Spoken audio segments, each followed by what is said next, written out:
Welcome to The Hidden Truth. We're still pretty new to YouTube, and we're looking to expand our channel. If you enjoy our videos, please consider sharing them on social media or other UFO communities. Your support means everything to us. We have an exciting announcement. We'll be doing a monthly giveaway. All you have to do is like and comment on our videos for the chance to win a variety of prizes, including hats, shirts, and more.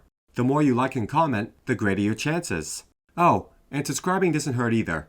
What are you waiting for? Smash that like button. You can get free stuff.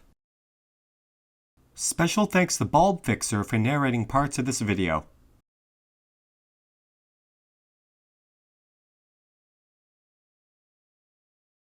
The year is 1952.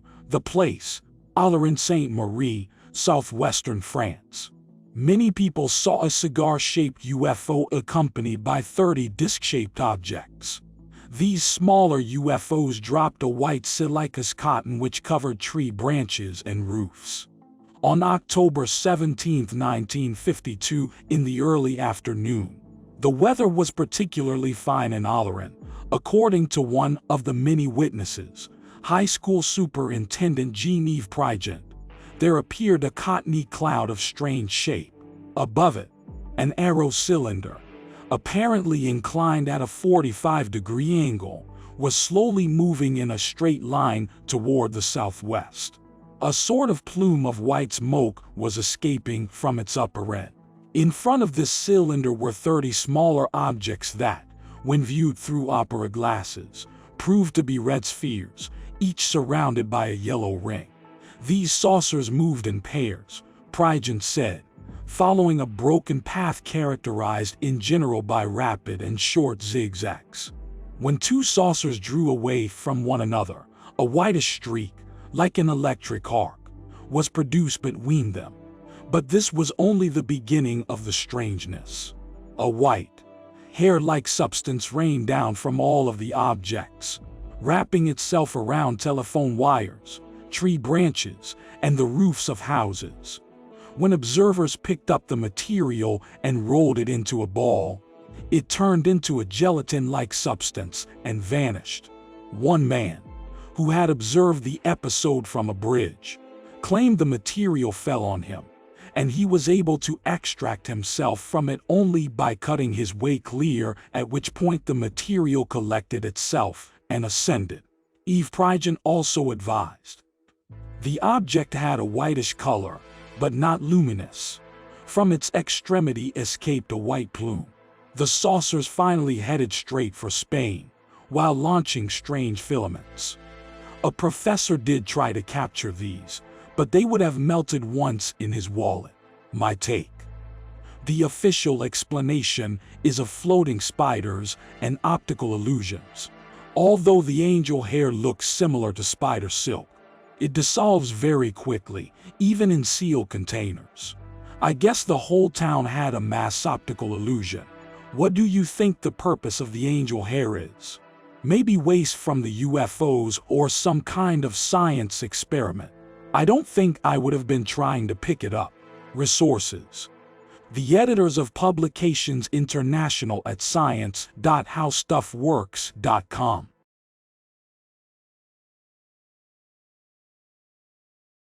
The year is 1954. The place, Marcely-Servian, France. 8 construction workers reported seeing a disc-shaped object sitting on the ground. Standing nearby, they saw a small humanoid wearing a helmet. On September 30, 1954, at about 16:30 hours, 8 construction workers of the quarry of Marcely-Servian told a strange event. At this time, the witnesses observed near them a mysterious craft and its passenger. Georges Gady, chief of the building site and main witness of the event, advised. Gady and his workers were busy pulling sand and gravel from a quarry near the road near Marcely. Everyone was at his workplace, some with a mechanical shovel, others with a hoist. Gady was on the sidelines, closer to the end of the quarry. He was the first to see the machine, a device of circular shape surmounted by a dome, apparently equipped with blades similar to those of a helicopter.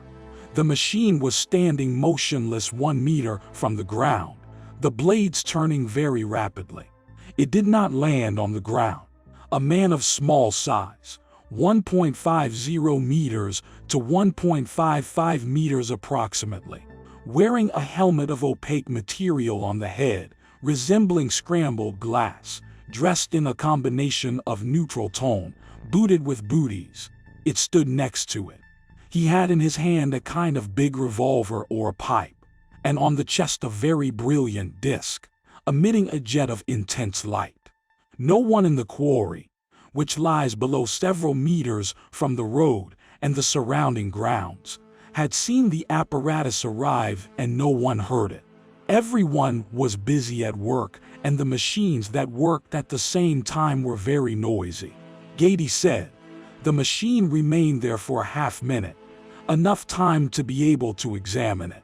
The site supervisor is an excellent draftsman.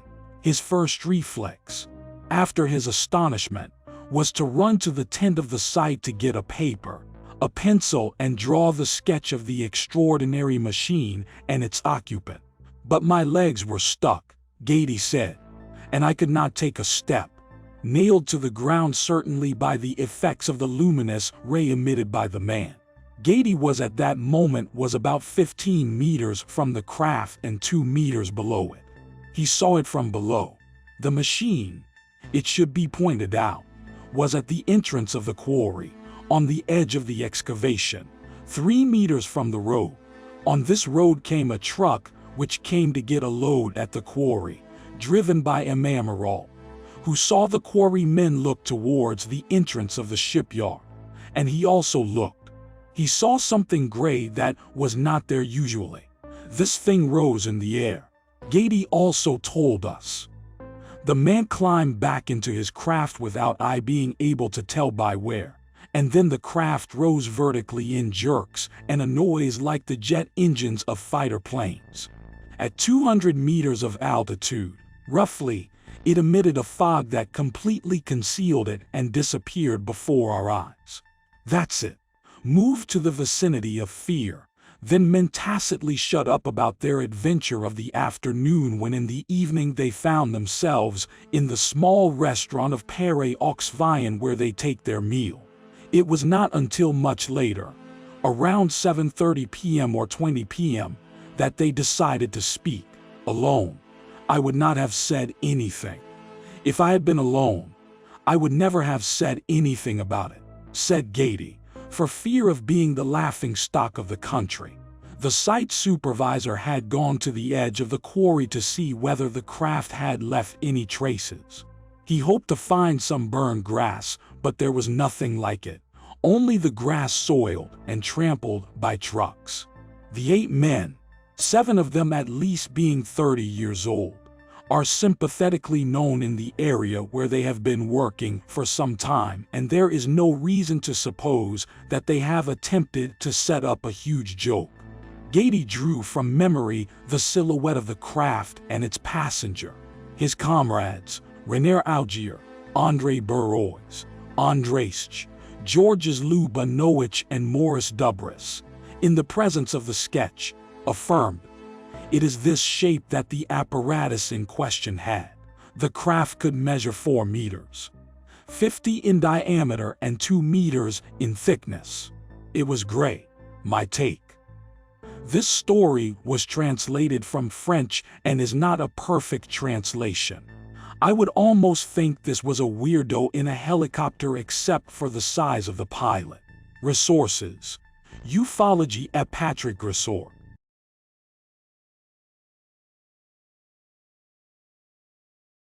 The year is 1954. The place? Korribal. There was an impressive case of a landed craft complete with occupants. On September 10th, 1954, at about 22:30 hours, the witness, Marius de Wilde, was alerted by the sound of his dog howling and trying to get inside his house near Korribal. De Wilde took his flashlight and went outside. He walked towards the tracks, and he saw an object some 6 or 7 meters away from him. Behind him, he could hear some steps. At this time, the witness advised, Two creatures such as I had never seen before were not more than 3 or 4 yards from me. The one in front turned toward me. The beam of my light caught a reflection from glass or metal where his face should have been. I had the distinct impression that his head was enclosed in a diver's helmet. In fact, both creatures were dressed in one-piece outfits like the suits divers wear. They were very short, probably less than 3.5 feet tall, but very wide in the shoulders. And the helmets protecting their heads looked enormous. I could see their legs. Small in proportion to their height, it seemed to me, but on the other hand, I couldn't see any arms. I don't know whether they had any. DeWild tried to get hold of the entities, but when he was 6 feet away he was blinded by an extremely powerful light emitting from a sort of square opening in a dark object resting on the nearby railway tracks. I closed my eyes and tried to yell, but I couldn't. It was just as if I had been paralyzed. I tried to move, but my legs wouldn't obey me. Finally, the beam of light went out and DeWild found himself able to move again, and ran towards the railway track. The object was rising from the ground and hovering, and thick dark steam was coming out of the bottom with a low whistling sound. The craft went up vertically and eventually disappeared. When DeWild recovered from his movements, he attempted to tell his wife and then his neighbor of what he had seen, but neither of them had seen nor heard anything. He then tried the local police, which sent some police officers to his home. DeWild could not approach the point where everything happened, because it made him feel sick, giving the officers a certainty that his story was not a hoax. Also, objects which were energized by battery, like DeWild's flashlight and telephone, stopped working. Before sunrise, investigators were already all over the place. The investigation which followed involved the airborne gendarmerie, the mobile gendarmerie, and the DST, France's equivalent of the British MI5 or the American FBI. Many years later, DeWild revealed that the DST had calculated that the indentations made by the object indicated that it must have weighed at least 35 tons.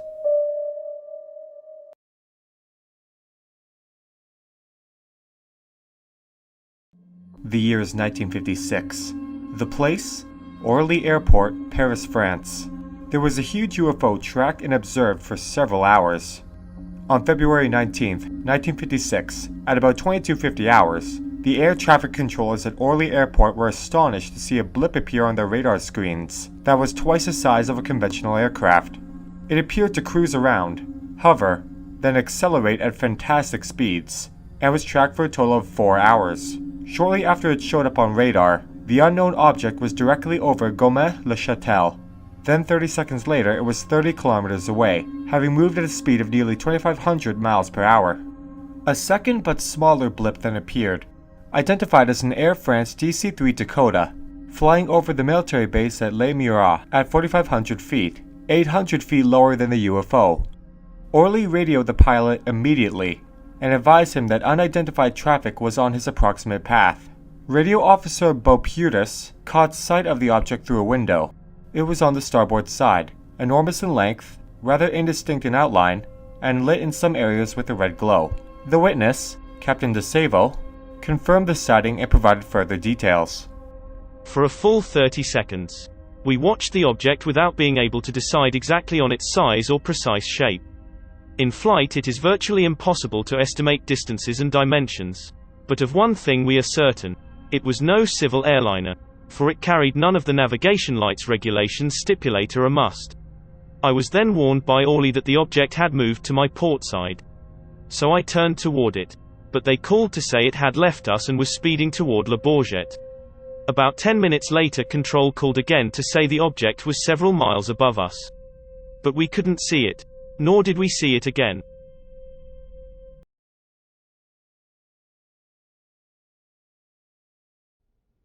(1958) French Air Force Commanding General confirms UFO reality. The year was 1958. The place, France. General Lionel Max Chasson, 1902 to 1970, who rose to the rank of Commanding General of the French Air Forces and served as General Air Defense Coordinator, Allied Air Forces Central Europe NATO, first became interested in UFOs in 1949 when he began receiving reports from pilots. From 1964 until his death in 1970, he acted as president of the GEPA. In 1958, he wrote an important preface to Amy Michel's second book, Flying Saucers and the Straight Line Mystery, which began by referring to the various types of human response to extraordinary phenomena. Of the skeptic, Chasson writes, obsessed with the notion of his own omniscience, it enrages him to be confronted by the phenomena that do not agree with his conviction. Finding in his limited armory no explanation that satisfies him, he chooses to doubt rather than himself and rejects the most obvious facts in order to avoid putting his faith to the test. The mistaken pride and anthropocentrism that supposedly went out with Copernicus and Galileo make him a peril to science, as history abundantly proves. That strange things have been seen is now beyond question, and the psychological explanations seem to have misfired. The number of thoughtful, intelligent, educated people in full possession of their faculties who have seen something and described it grows every day. Doubting Thomases among astronomers, engineers, and officials who used to laugh at saucers have seen and repented. To reject out-of-hand testimony such as theirs becomes more and more presumptuous. My take: the general obviously knows more than he is saying. Resources: Above Top Secret, Timothy Good, 1988.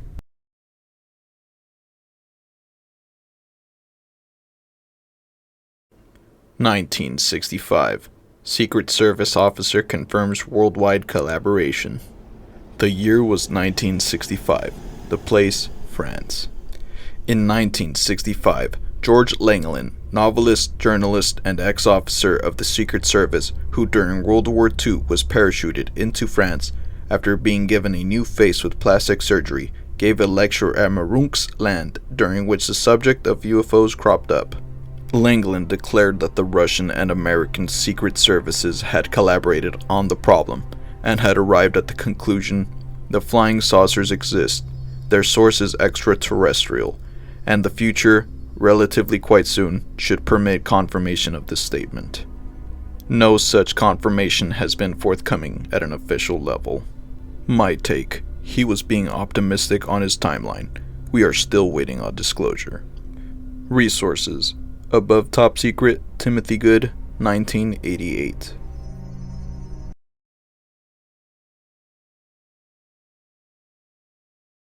The year is 1965. The place, Valensole, France. The witness observed a landed UFO in his field. Near the UFO was two humanoid beings who immobilized him with an unknown device. On July 1st, 1965, at about 05:45 hours, farmer Maurice Massey was in his lavender field near Valensole, Basis Alps, France. At this time, he heard a strange whistling sound. Stepping out from behind a heap of stones, he saw an object shaped like a rugby football, with a cupola on top, about the size of a Renault Dauphine car. It was standing on 6 legs, with a central pivot. Through an open doorway he could see 2 seats, back to back. Massey at first thought the object was a helicopter or experimental craft, but was then surprised to notice what he took to be 2 8-year-old boys stealing his lavender plants. The boys were less than 4 feet tall, clad in fairly dark, gray-green one-piece suits. On seeing Massey approaching them, they straightened up, and one of them leveled a tube at the farmer, which immobilized him. Massey noticed that the 2 humanoids had large hairless heads, smooth white skin, high fleshy cheeks, large eyes that slanted away, pointed chins, and mouths without lips. They made a strange gurgling sound from deep within their throats as they communicated with each other. "They were looking at me. It must have been making fun of me," Massey said in an unofficial statement to Maitre Choutard, a local magistrate. Nevertheless, their facial expressions were not ill-natured, but very much the reverse. Massey said that in fact he felt a great sense of peace exuding from the beings. Shortly afterward, the humanoids returned to the craft via a sliding door. The legs whirled and retracted, and the machine took off. It was a quarter of an hour before Massey recovered his mobility. The ground where the craft had rested was soaked with moisture, although it had not been raining, and investigators found strange, geometrically spaced indentations. More remarkable was the fact that no lavender plants could grow at the landing site until 10 years later. 4 days after the incident, Massey suddenly collapsed, seized with an irresistible urge to sleep, and would have done so for 24 hours had not his wife and father woken him up. From his usual 5 to 6 hours sleep, Marcely found he needed at least 10 or 12 for a period of several months.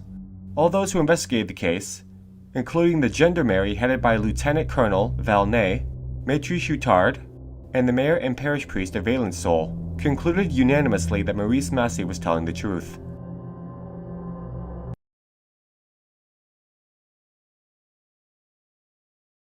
"1967. The Cussac, Aliens and the Children." The year was 1967. The place, Cussac, Cantal, France. 2 children, a brother and sister, had a close encounter with a UFO and its occupants. Sorry about the robot voice. For now, we are going to do a combination of some human narrator videos and some robot-voiced ones. Our long-term goal is to have 100% of our videos human narrator. We are looking for volunteers.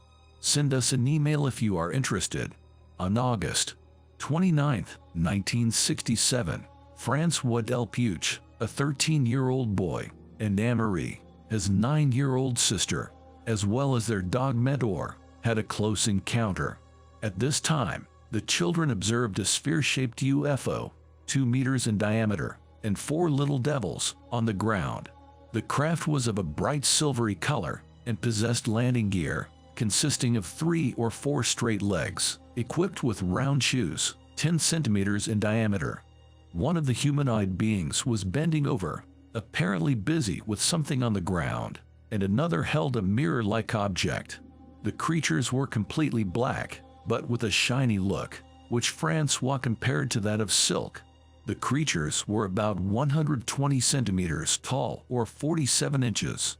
The children could not be certain whether the color was that of the being's skin or of some sort of protective suit, for there was no visible dividing line between any possible clothing and the heads of the beings, which were bare. If there was a protective suit of some kind, it was perfectly fitted. The arms were somewhat too long and thin. The children could not distinguish anything which might serve as hands. The legs were short and thin. The head seemed of normal proportions relative to the body, but the cranium, nose, and chin were equally pointed. At some point, Francois called out, "Have you come to play with us?" At this moment, the small beings, who did not seem to be interested in the children, became aware that they were under observation.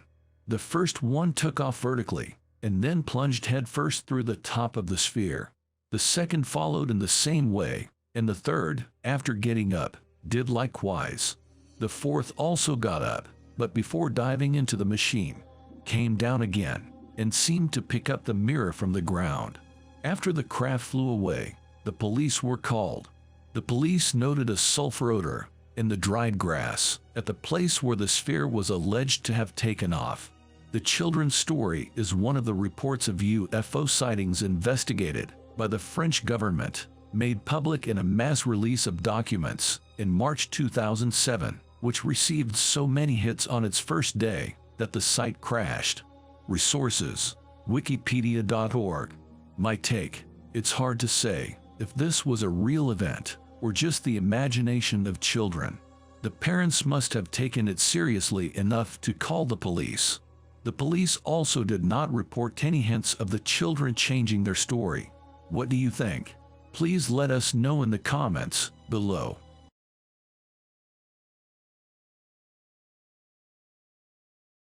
The year is 1981, the place, in Trans-in-Provence, in the French department of Var, France. This case is considered by ufologists to be one of the rare times where a UFO left material traces. A UFO landed for a short period of time and then flew away, leaving evidence behind. On January 8, 1981 at about 5 p.m. hours, the witness, Renato Nicolai, a 55-year-old farmer, was working in his garden when he heard a strange whistling sound. At this time he observed a saucer-shaped craft about 2.5 meters 8 feet 2 in diameter land about 50 meters 160 feet away at a lower elevation. According to Nicolai, the device had the shape of 2 saucers, one inverted on top of the other. It must have measured about 1.5 meters in height. It was the color of lead. This device had a ridge all the way around its circumference. Under the machine I saw two kinds of pieces as it was lifting off. They could be reactors or feet. There were also two other circles which looked like trapdoors. The two reactors, or feet, extended about 20 centimeters 8 inches below the body of the machine. Nikolai further advised that the object took off almost immediately, rising above the tree line and departing to the northeast. The craft left burn marks on the ground where it had landed. The local gendarmerie were notified of the event the following day by Nikolai directly on the advice of his neighbor's wife, Mrs. Morin. The gendarmerie proceeded to interview Nikolai, take photos of the scene, and collect soil and plant samples from the field. The case was later sent to GEIPN or GEPN Group to des Phénomènes aérospatiques non identifies as it was known at that time, for review. GEPN analysis noted that the ground had been compressed by a mechanical pressure of about 4 or 5 tons and heated to between 300 and 600 centigrade 572 and 1112 degrees Fahrenheit. Trace amounts of phosphate and zinc were found in the sample material. An analysis of resident alfalfa near the landing site showed chlorophyll levels between 30% and 50% lower than expected. Nikolai had initially believed the object to be an experimental military device. The close proximity of the site to the Kanjur's military base makes such a theory generally plausible. However, Japan's investigation focused on conventional explanations, such as atmospheric or terrain causes of a terrestrial nature. Despite a joint investigation by GEPN and the gendarmerie, which lasted for 2 years, no plausible explanation was found. My take: assuming the witness didn't create a hoax. This is a very simple case of either it was a military craft of some kind or something more exotic. If a military craft, then the means of propulsion would be a new one. Resources: Wikipedia.org.